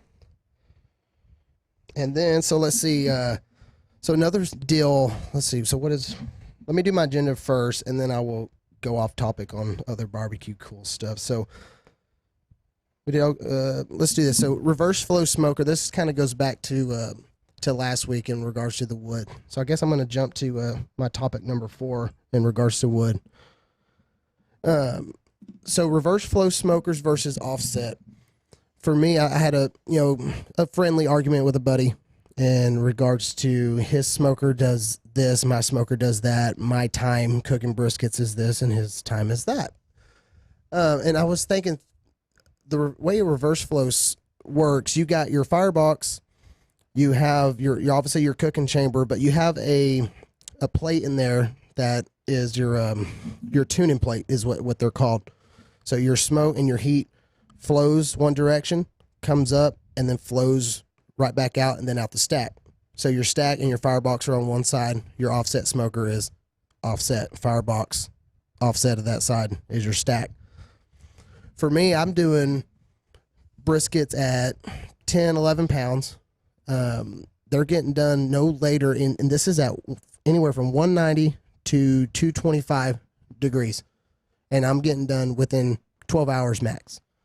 Now, my buddy had, and he's probably listening. This is all for conversation and to, educational purposes and enlightenment. He's doing his sometimes 14, 15 hours. Well, I was thinking for mine, maybe mine are a little bit trimmed, a little bit less as heavy, but also I'm getting smoke and heat at one point, getting smoke and heat again. So it's almost like it's cooking twice in one revolution, and just thinking that way. So yeah, one offset is just nothing but boom. It's weird. Am I making sense? I'm thinking we're cooking double time with a reverse flow because we have twice the. So you have flow forward and then flow back, right? Right. So it's hitting it twice versus offset is done. It's past it. So with offset, because the tinder box, like the box, the smoke box is off to the side. So there's basically two boxes. You have one that's the grill, like the yeah, it looks like it's basically a grill. Right. And then to the left or right of that, you have the box, that's the smoke box. And then it flows over the meat and out the stack on the opposite end. But you're right. I think you are reducing time by having, something that has a reverse flow, because those tuning plates are a big deal. How much heat is let out during the initial push forward, from the smoke box forward, and that side is always hotter, and there is sometimes a chance where if it does get too hot, that tuning plate really gets hot. Just like with a pellet grill, you got your deflector shield on, which is the tuning plate on a bigger smoker, and that could really char or burn up your brisket or whatever you're cooking on it. But burnt ends, baby, burnt ends. I'm getting color within 6 hours of my smoke. That's quick. So That's awesome. So then at that point I'm already wrapping. So then I'm saving my bark. I'm not losing it, but I'm speeding up then my process at that 6 hour mark too. So that's why I'm getting to this 11-hour cook time on, and it's no matter if it's 4 briskets or 12, the time frames are the same. Now you would think, okay, you got 6 pieces of meat soaking in this heat, but then you throw in 12, that's more heat needing to be soaked in, so that would mean more time. That's not the case on this reverse flow. And maybe that's either a reverse flow technical deal, that's a good thing, or East Texas Smoker Company just built their stuff just right. It's okay. You can say the S word. Well, I should. I'm just getting real. I'm getting real passionate on this. I love my reverse flow. I mean, it's working. It's doing good things. Obviously, everyone that's eating my food, there's like, man, that's pretty. That's pretty good. There's a science to reverse flow, and there's a reason why they're made. Absolutely. I mean, the bottom line. So that's my rant on reverse flow versus offset. And there's nothing wrong with an offset. I've just started with a reverse flow, and there's no going back. I think there's a saying with something about, never go back, but I won't say it. Yeah, once you go reverse flow for your brisket. What is next? So we talked about the spare rib. So topic of the day, Richard Brandt, here you go. And I think, who else was it? Chris Campbell, I think, wanted to hear about it. Dan Wood said, radiant heat from the plate speeds up the cook. I'll go with that, as long as it's not burning it. That's all that matters. So topic of the day, tri-tip roast, which actually, that's one of the things I cooked on Friday. I did a tri-tip chili. We were talking about tri-tip last week, and I was like, you know what? I'm going to make some tri-tip chili. So for those that want to know how to do smoke a tri-tip and maybe make tacos with it or make a chili, you're going to smoke it at 275. I'll make a video of this. This will be kind of quick. So 275, use a pellet grill or use your offset smoker. Any smoker or pellet grill, don't use your oven. This is geared towards smoking. So smoke it at 275, and you can lather it. First off, let's go backwards. Lather it with some hot sauce. Choose your favorite hot sauce. Lather it up. Do your sprinkle, your seasoning sprinkle, and put it on that smoker at 275. I like to use a ThermoWorks dot or my MK4 Thermopin. And once that temperature hits 115 internal, pull it off, crank up the heat, and use some grill grates. I don't know if y'all can see these right here. These are every single thing that I utilize at the house. Those will get your sear marks, non-flare up, even heat. Use them, grillgrate.com. So 115, you pull it off, put on the grill grates, crank up the heat to about, so we're at 275, crank it up to 400 on the smoker. And while you're getting your offset smoker, obviously a pellet smoker will get up there a little bit quicker. Take your offset smoker, wrap this tri-tip in some foil, let it hang out for a minute while you get that smoke up and that fire up. But use a grill grates, put it down on there, press down a little bit, good little push on there, or use a weight. Press it down, you'll get those hash marks, about 2.5 minutes. Flip it over. Usually people will pick it up, turn it to get those crosshairs, but we're not going to do that right now because we're going to actually cook it evenly through the whole process. So turn it around, press down a little bit again, 2.5 minutes. Flip it back over, turn it 90 degrees, then you'll get that hash mark. Same time, 2.5. So you're actually going one side, then flipping to the opposite. So if you're searing one side, you're going to actually go to the top side now, flip it over. Yeah, so completely boom, flip it over. Boom. Mhm. Nice. And then boom this way, and then boom. That's the key to That making way. sure that your meat is not your steak is not cooked on one side and rare on the other as well. Yeah, that way it'll cook evenly. And then basically you'll use the dot or your thermopin till it hits 125. So basically you're at 246. You're about 9 minutes in from the beginning. You put it on the grill grates to finish, and that's at obviously 125. That's medium rare. And any tri-tip, that's what you want to do. That is my preferred method. It's going to stay juicy. The flavor, just do it and thank me later. It's a good cut. It's really flavorful. You didn't happen to write those down, did you? Yeah, I'm going to make an actual, Okay, cool. that'll be, that'll be a part of Tutorial Thursdays. Nice. I was wondering if you're going to let the cat out of the bag. Yeah, so I'll tomorrow I will be videoing. These will not be live videos for now. They will be pre-recorded. That way I can do a little bit of a voiceover to really give the exact directions on it. But we'll be doing tomorrow a smoked Gouda cheese grits with lobster tail grilled and Axis backstrap. Now, of course, you can use any cow steak, but I'm going to get rid of all my venison in the garage. If you're using Axis, we got to use Axis, man. You better go out and shoot it. But yeah, so I'm going to start starting Thursday. We're going to have a Tutorial Thursdays. It'll be every Thursday. There will be a awesome little how-to recipe on anything grilling, anything barbecue. So that'll start this Thursday, guys. Let's see. Yeah, give it a go, Richard. Sorry. So next, we were talking about wood earlier, and we talked about at the end of the show last week. My buddy said that pecan burns too fast. Fair enough. But for me, I want that end result, so I'm going to pay a little extra. I'm not going to shortcut because it might cost me $30 extra for that whole quart of wood or quarter wood. I'm going to do what I need to do to get that final result and try to figure out where to make ends meet on other aspects of the cooking. And I won't cut corners. I'm not talking about using a cheap cut of beef because I want to spend more money on the wood. If you got a recipe or you got some momentum with a certain deal, don't steer away because it costs more. See, that kind of doesn't make sense, but figure it out. Figure it out, right, Patrick?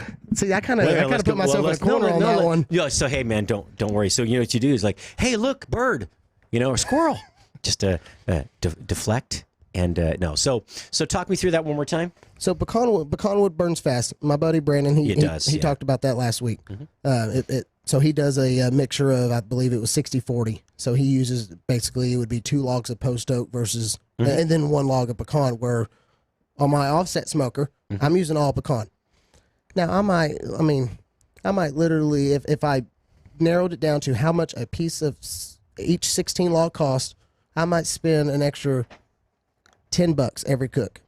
But every cook, I'm turning out profit money. It doesn't make sense to me to, I need that extra $10. I'm going to downgrade my product. Yeah. And not get all that flavor that I'm doing. And it's all personal preference. So for me, I'm using 100% pecan.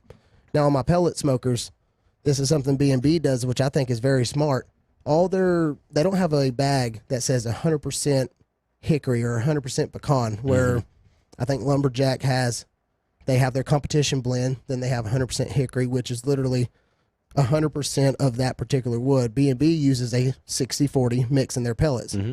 So their little pellets is 60 oak, 40%. 40, whatever the other wood is. Which it makes sense because and it also is great because how efficient the pellet smokers are. You're not running through a bunch anyways. Yeah. You got the longevity of that smoke and that fire with the oak, but you still got your flavor that you're going for. And so to me, that is actually a smart move.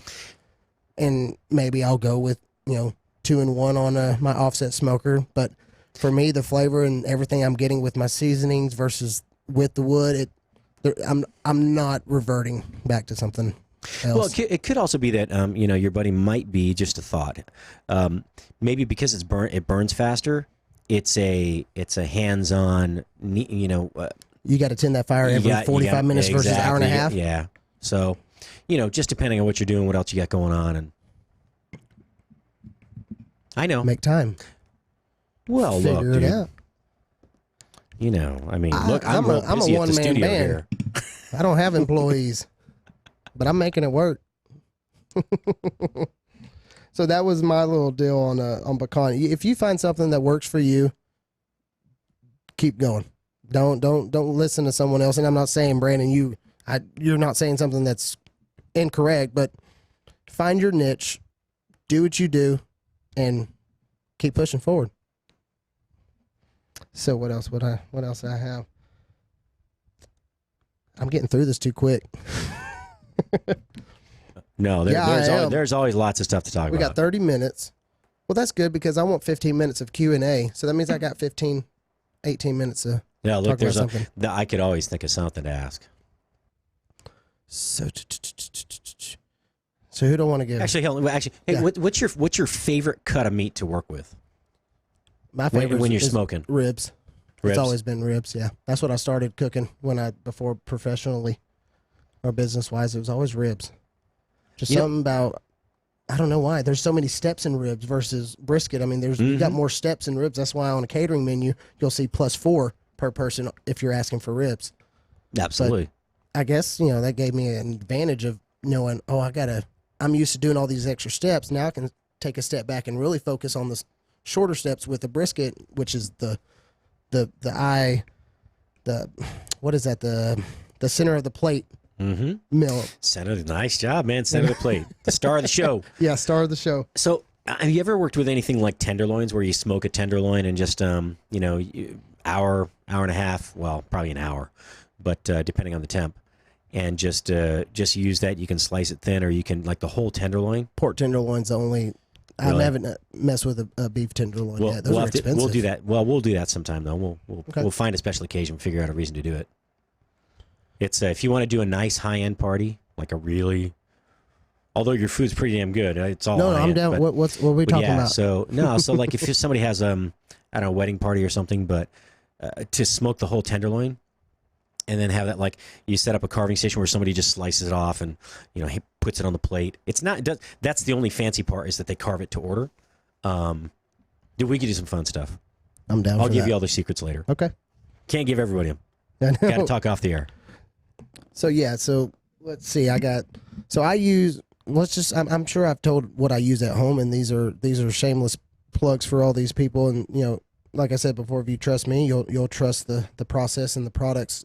We got duck fat spray. Use that as a binder. We got suckle busters. That's my number one favorite pork seasoning. I see John just posted on here. We talked about that just recently, how I like the hog waller honey. This has some awesome honey powder in it. This thing is legit. Y'all can get that at Barbecue Galores, I believe, Atwood's, Ace Hardware's, or online on their website. And then, of course, the grill grates to get those nice sear marks and that even cooking. The biggest thing, I think, and it's not even the grill marks for me on the grill grates, is the even cooking. You don't have to worry about one side being too hot. It's literally even all the way across. So there was I worked up at Fred's Hickory Inn in Bentonville. It was an iconic restaurant that burned down. I helped reopen it, and the grill cook that was there had been working there since before I was born, and his name was John, and he's still there, and Johnny Mack, and I gave him a hard time one time because he didn't have the perfect hash marks on there, and he goes, "Hey, Fred, the owner, he's a long time ago. He goes, what do you mean I don't have to have perfect hash marks?" He goes, "Man, we aren't Western Sizzling." Cook the steak. That's funny. Yeah, actually, Western Sizzling, that's been gone since before you were born, probably. But yeah, I don't know what it is. Yeah, it's kind of like it was a steakhouse way back when. I like that. It looks pretty. I like that presentation. Yeah. So yeah, those are the products I use, and of course I use a ThermoWorks for everything to check temp. You got to check temp. I mean, yes, you can do it by feel and by color, but the end result at the very end, you want to make sure, for one, poultry is always cooked either You want it to be 165. cooked way past the. You don't want it undercooked. Basically, is all I'm getting at. So how does that work, real quick? The dot. Uh-huh. The dot is actually it's not wireless. It does have. I haven't even opened it. I got it from them not too long ago. So you'll have your dial, and you'll have a meat probe. Okay, so it does have a probe. Okay. Yeah, it's got a probe that you'll stick into the meat, and you can put that on the outside of the smoker. Very cool. To and read your temp from a little bit far away. That's why it's so big. Look at that, 20 dude. You burn 30 minutes. Good 16 seconds. So if y'all see this edge up I got on that beard, that's from Founders Barbershop down in there, Burleson, Texas. I appreciate it, Ben. Y'all getting me hooked up, and Jimmy. So there's that plug. You like that? You like plugs, Patrick? What's that? You like plugs? Yeah. Drain plugs, not. Follow Chef Patrick Mosher on Twitter at Food Biz Pro.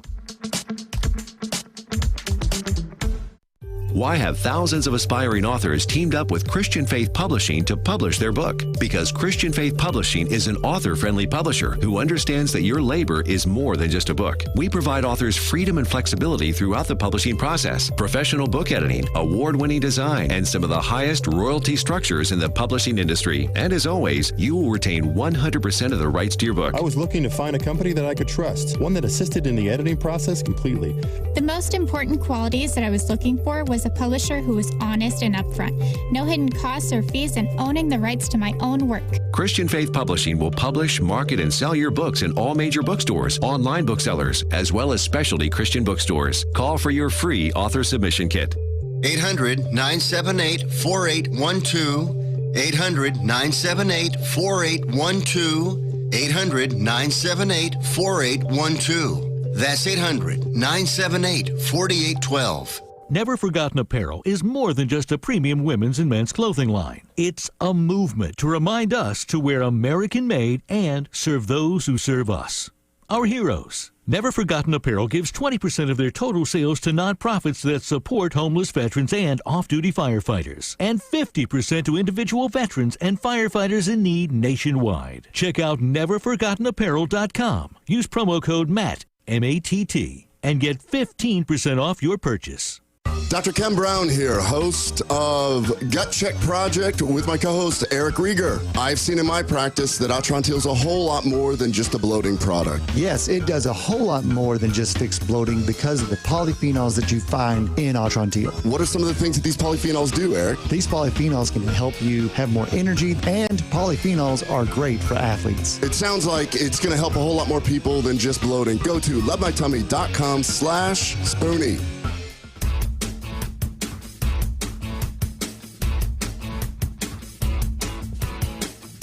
There we go. All right, we're back with the last half of the show. So it's a little loud. Where we at here? 1, 2. Testing. There we go. Test. So I'll run through this too quick. So everyone that's watching on Facebook, go ahead and send in some questions, and also if here at 2:45 you can call in and we'll open it up for probably three questions if we have time, and that number is 202-900-3990, and we'll start that at 3:45. So I believe John Stinson asked, he's got a 3-part question. Thoughts on wrapping, wrap during catering, foil versus butcher paper. John, if you're listening, I got to kind of... Now, thoughts on wrapping when? Are we talking about during the cook as far as like briskets? Are we going to wrap it after we get that color? Are we talking pork butts? That's a question in questions. So I'll just go ahead and... So my deal with wrapping, I wrap briskets in butcher paper. It is... So basically, once you get to your color... It's always color, not temp. You can get to 165, and that is my go-to temp before wrapping usually. If color's not there and that bark's not set, you'll push through it just a little bit more. But most of the time, my temp is around 156, 163 when my color is set on my briskets, and I do wrap in peach butcher paper. So yeah, brisket primarily. Okay, cool. So yeah, I wrap in butcher paper, and it'll stay wrapped all the way through the cook till 203 is my internal temperature that I use for the end of my brisket. Some people, say 198 if you're slicing, 205 if you're, chopping it up. I basically took the middle part because sometimes you might do 3 brisket slicing, make it easy. 203 is a good number. So yeah, I use butcher paper. A lot of people in the hot and fast competition series, they use the which camera am I at? This one. I'm looking at the wrong camera the whole time. No, it's okay. So they use foil since they're doing it so hot and fast, and that will work because it's not necessary. You're doing it so hot and fast, you don't have time for that bark to really get so moist from the moisture inside the foil and rub off. And John should, he probably attests to that as well as Dan Woods, who's watching. But for pork butts, brisket and pork butts are the only thing other than ribs, and we can get to that another time or this time. Pork butts, same thing, wrapped to color. And it's around the same time for me as well, 160s. And we do that in foil. I've always done it in foil. We're not slicing them up, needing really good bark. We're going to have that bark regardless when we're shredding it. And most of the time that bark is set if you do it right before you wrap it in that foil. And with that bone in there, it really heats it up. With that foil, you're going to get to your cook time the same as a brisket. Pork butt and brisket cook around the same amount of time. They're such thick cuts of meat, big hunks of meat. So yeah, pork butts foil, brisket, peach butcher paper. What was your other deal? So wrap during catering. So for me, for when I do my caterings, John, and for those out there that want to know, so everything goes, obviously, depending on the catering situation. If I'm doing a drop off, of course, everything's already going to be either sliced or chopped or whatnot. I put it in my foil pans, and then I wrap the top of the foil pans with clear film, so saran wrap. And that will hold that moisture in, keep the oxidation from, hitting the brisket.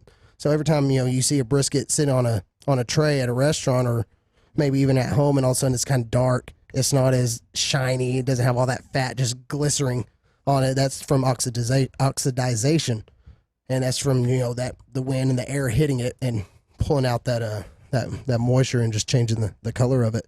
So using the clear film keeps all that oxygen from hitting the meat and also keeps it moist in there. So I do a saran wrap on my foil pans, and then I cover it in foil as well on top of that.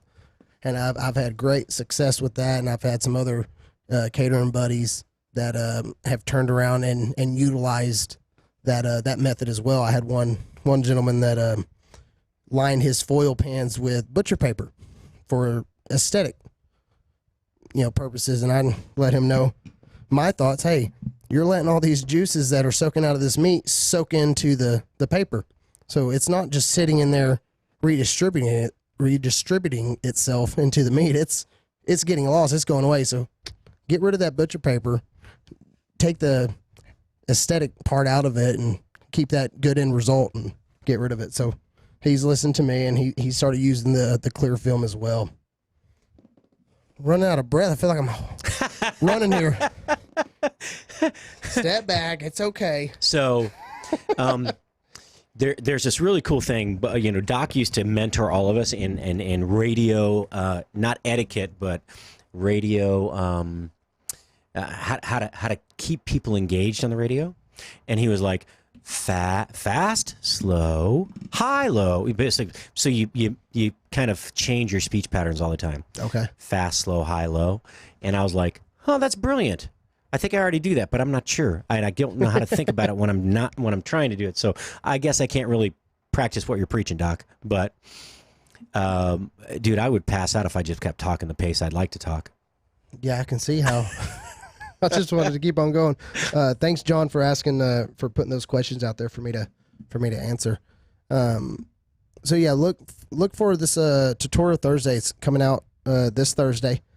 I will have I think I'm going to have a cool little intro video that I going to be using some music from a local country music artist that I have permission to use. So I mean, I got some really cool things that are going to come out as far as, you know, content and just interactive and relatable stuff for y'all out there in the you know, Facebook world, Instagram world, and the internet world. I mean, that's what we're doing right now. We are broadcasting out to international radio, internet radio at that. So let's see what else we got. What else I got, Patrick? Well, no. What was the first thing? So let's take us back through the history of how you started, you know, cooking barbecue. What was the first thing that you learned to do on a barbecue, to smoke? The first thing I did smoke was ribs. Was it ribs? Okay. That was the first thing. Video. And it's funny. I killed the radio star. Yeah, I did the exact same thing everyone else did. Was look at Aaron Franklin videos, but I also looked at Stephen Racklin. I think that's the last name, right? Racklin. Basically, I Googled who are the best people out there that are grilling, smoking meat, because obviously I want to learn from the best. And just like doctors, and you know, they go to school and learn from books, and obviously it's coming from, you know, content that is from people that know what they're doing, not just some normal guy on YouTube. So yeah, I wanted to educate myself using the best of the best. And as long as Salt Bay didn't come up, you're good, man. No, that was dude. There's nothing like somebody sprinkling salt over their sweaty forearm after they've been butchering meat for 3 hours. Can I just tell you, he may be an interesting and somewhat accomplished butcher. Just an internet mogul. Watching that salt bounce off his hairy forearm is just not cool. But yeah, so yeah, it was that's where I just sat down and I reviewed everything. How else do you learn, whether it's from a video or from a book? I didn't know if maybe a family member. I didn't know if a family member was. No, I mean, I think maybe I've said it before on your show. My grandma always was cooking in the kitchen, but it was never nothing other than, you know, just it was nothing a barbecue. So I just took a common sense and applied it to what I learned on videos, which is same as someone learning in college with a book. And I learned quick. I mean, I pick on quick, and I obviously had the ability to do trial and error every single day. I went into this full time in May, so every single day was either wasting this meat, trying this one, perfecting. Not persistence. Well, it was always persistence. Perseverance, baby. Consistency of getting it right after getting it wrong so many times, and then knowing that's it. Don't sway away or don't steer away from something that's good, because a lot of people get so tied up in other stuff. They're like, oh, let me try this. Then all of a sudden it's not as good as the first time. Write down your recipes, put it in a book. Repetition. You just said something really good there. You know how many times I've had a dish that somebody makes, and it's their go-to, but it's never the same every time. It's something different. It's like, well, I don't change it. If it's your best recipe and people come to you for that, consistency, write it down and stick to it, man. Yep. At home or at work. Silence. Marie Danny had a question for you. Okay. What's your recommendation for a good rub that's not too salty for like baby back or St. Louis cut ribs? Well, I mean, honestly, I'm not a huge salt fan. Yeah, I'm really salt sensitive. Now, I like sea salt is not as salty as iodized salt or even kosher salt. My go-to, where Marie is in Austin, right? Think so. I mean, she should be able to get Soco Busters there. I mean, there's Sweet O' Mine, and there's a lot of ones I could mention, but look up SocoBusters.com.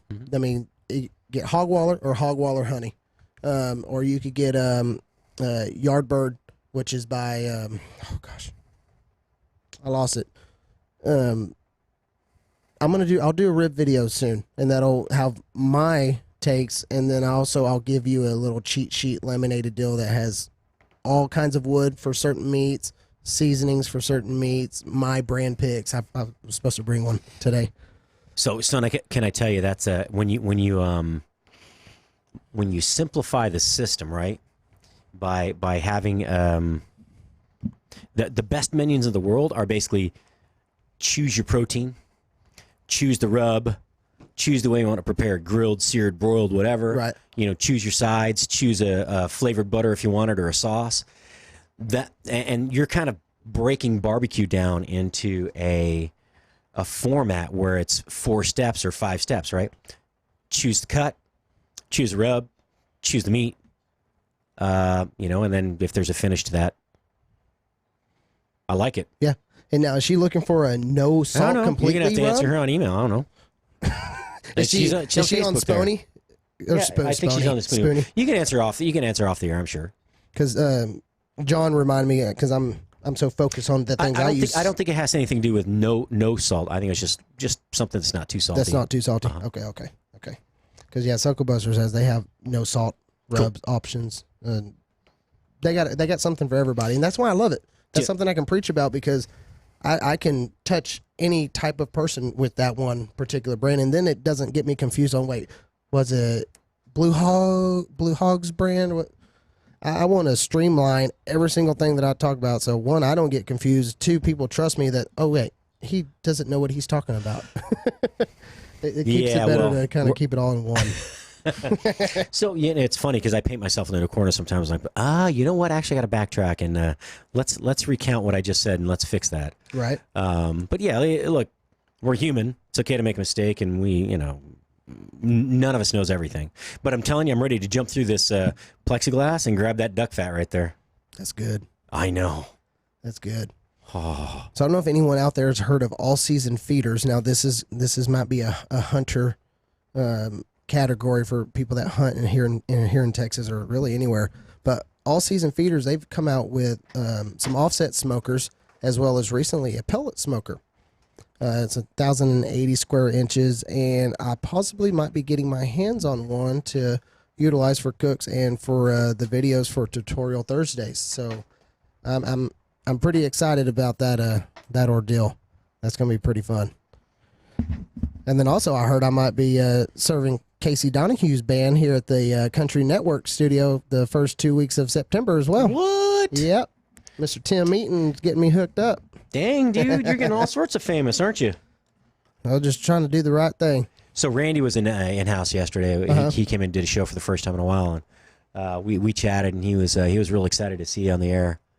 Oh, really? Yeah. He's Randy White's such. If you missed his show yesterday, you should go back and watch his show. It's Randy White's Into the Fire, and just that was Into the Fire. Yeah, not literally into the fire, but well, he's a live fire cooking guy. Mm-hmm. So yeah. He's a five-time qualifier for the World Food Championship. Yeah, he'll be there this year. And that was another thing I was going to tell you. You can do your live broadcast at the World Food Championship since it's in Dallas. I'm actually kind of been working on that deal for a while. You going to try to be in it? No. Okay. As far as the broadcasting goes, I can't let the cat out of the bag yet, Al. But we'll give you the good stuff going on there, I think. Okay. What else do I have? Okay, so questions and answers. It is 2:46. So I think Richard might have asked something, but anyways, let's get some calls in. If y'all are watching right now, call 202-900-3990. Something barbecue related, something that you just maybe do at the house that you're just stumped on. You're like, oh, I can't get this. I try every time. Or hey, I got family coming over. What could I do to feed this number of people? Let's chit chat. So let's see how long until the phone rings. It might never ring, huh, Patrick? Hey, I'm watching. What did Richard say? I'm going to just go through the comments here, make sure I didn't miss something. Wait, we have a caller on the line. Awesome. Okay. Hello, this is Denise from Boston. How are you? I couldn't, Oh, man. I'm sorry, man. That was mean. You need a mute button on that end for me is what you need. I do. Jeff used to do that. Jeff used to mute me all the time. In there? Yep. I'd be in the middle of a sentence. So, Richard, let's see what you said. Oh, Richard said he had to fight for some duck fat spray at his local Walmart. Randy's out. He's not happy. He uses the beep out of duck fat spray. Oh, does he? Nice. Yep. Man, it's good. If y'all haven't used it, go to your local Walmart grab you a can. I mean, it's Actually, he's not out. I didn't read the first part. I thought it just said out of duck fat spray. It says, no, I use the beep out of duck fat spray. See, I'm looking at my watch party, and you're looking at yours. So I don't see everything you're seeing on Spoony. So we did have a question. It's not barbecue related, but someone, why hot sauce instead of something like duck fat or anything else? I don't know. I've always just used and this is tri-tip only that I've ever used hot sauce. I'm not sure if maybe it's. Which one do you put on there? Whatever I have in the pantry, usually it's either Soca Busters, their pepper sauce, or it'll be Tapatio. Tapatio is awesome. I like that Mexican style hot sauces. And I don't know, it doesn't necessarily give it any color. It's just something I've just always done from a recipe that I've gathered it from. Oh, you got 2 callers. All right. Really? All right, caller 1. Sorry, caller 2. You can have wait a second. And you're live. Hello. I don't hear nobody. Hey, Brandon. Hey. Who am I speaking with? Can you hear me? Yeah. Hey, Brandon, this is Rich. Hey, how are you? Good, man. How are you doing? Doing good. Is this Richard Brandt? Awesome. No, it's the other Rich Frankel. Okay, and how are you? I had a question because I tackled a two turkeys and a duck that was done in different ways for Thanksgiving. You tackled them, you said? The turkey. I grilled the turkey, and I'm going to give you a little background on Rich. But I want to find out. Hey, Rich, how you doing? It's Patrick. Rich is quite the home chef with a amazingly diverse, cultural upbringing, and this dude can cook, man. Well, I thought he was tackling them, and maybe they were really greasy, and he was having a hard time wrestling them. But Rich also has he's got a lot of dietary restrictions. Okay. So I don't know where you're going with this, Rich, but Go ahead, Rich, sorry. I laid the groundwork. Yeah. Now you're up. Okay, thanks. So yeah, how would you tackle a Thanksgiving turkey on the grill? And again, I have a grill that does not have the side box, so I just had to build my own type of smoking box in the bottom. But how would you work with something like that? So first, for sure, I would spatchcock the turkey. Now, if you're going for the presentation of that traditional turkey where it's stuffed with all the stuffing in the backside and all that, either way, whether it's a spatchcock or your normal traditional stance from that turkey, that's how I would go about it, is spatchcocking, just to get that even temp. But if you have basically you just have a charcoal cooker, basically where you just put charcoal on the bottom and you got your gray on top. Well, you could always make it, if it's big enough, you could make an indirect and a direct side. So make your fire, push it all the way over, put some wood chips, and then put your turkey opposite side away from the fire, and do like an indirect cooking method with what you have now, with the equipment you have now. That would be the best way to go. And then plus you can also inject it. I think once we get closer to November, I will do a whole turkey, tutorial Thursday for a turkey, and the injection made with some rosemary. If I spill it all now, I won't have something to do later. But yeah, I would spatchcock the turkey if it was me, and use your coals on one side with some wood chips, and make an indirect side and a direct side on your charcoal smoker or cooker. Cool. Sounds good, man. Thank you. Hey, you're welcome. Did you have something else on the duck? Because I don't know much duck. We can try it though. I haven't done duck yet. That's something I want to try. I ended up using an air fryer for the duck, and did it with like a common kind of like orange type of treatment to it. Okay. And that turned out really well, but I was also really curious to do that on the grill, so maybe I'll try to tackle that next time. But I really liked how it turned out in the air fryer, and I did use injection on that, which was really nice. And if you don't, and then my brother had some maple syrup that we used as well, like that he had tapped. So it was really nice. It had a nice smoky, sweet flavor. It was really awesome. Good. Well, thank you for calling in, and thank you for watching the show. If you're looking on Spoony, make sure you get onto my my Facebook pages and stuff and follow along. And I'll make sure I do a turkey recipe here come October for everyone to do in November. Awesome. Good talking to you. Will do. Thanks, Brandon. All right, no problem. And caller 2, you're up. Hello. Hey, Brandon, how are you? Good, man. Can you hear me? Is this Dan? Hello? No, this is Sean. How are Sean. you? Can you hear me? Well, man, everybody sounds the same. Feel like Yeah. I've known you before. Well, hello, Sean. Oh my goodness.